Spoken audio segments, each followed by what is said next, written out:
I know you live in California. Can you give us a recap of exactly what's going on with the earthquake down there really fast?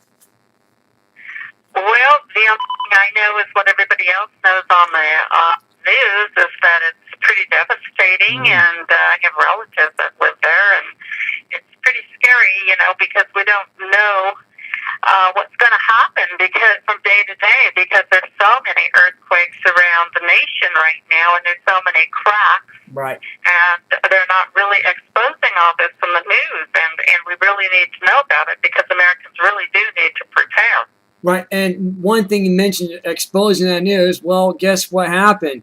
We learned that KTLA news links were taken down off Twitter and Facebook, as well as Carl 7 News, Channel 13, Channel 4, Como News 4, KFYI, and also New York 1 over in the New York News, the New York Times, the New York Post, the Huffington Post, what I call the Huffington Post. And then you got the Chicago Tribune. Their links are all taken down today by Twitter, Facebook, and by other social media sites. Why is that? And Megyn Kelly said this is going to happen, and she said it last night. And guess what? It came true. I want to know why. Why do you think? Well, who's behind this, and why are they doing this? That's my question for you, Rose.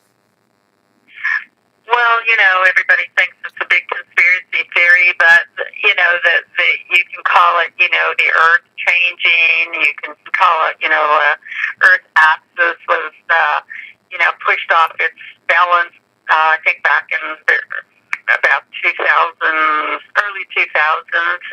And, there's so many different causes, but the bottom line is that, they are, in my opinion, they have been known to admit that they're using technology that changes the weather and causes drought, and that there's tunnels being built under the earth, and then there's the fracking. I mean, it could be a combination of all of these technologies that were not going on before but are going on today, and they don't want to bring attention to this because I'm sure fracking creates a lot of money for big business, and of course the weather technology they have going on right now isn't going to stop. I don't believe they're going to stop it. I think they have an agenda.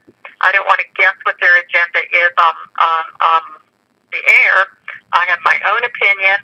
I do believe that they're creating collectivism, and that they know that there are whistleblowers who have stated that those chemtrails create drought, and we know that there are reported wealthy people who are buying up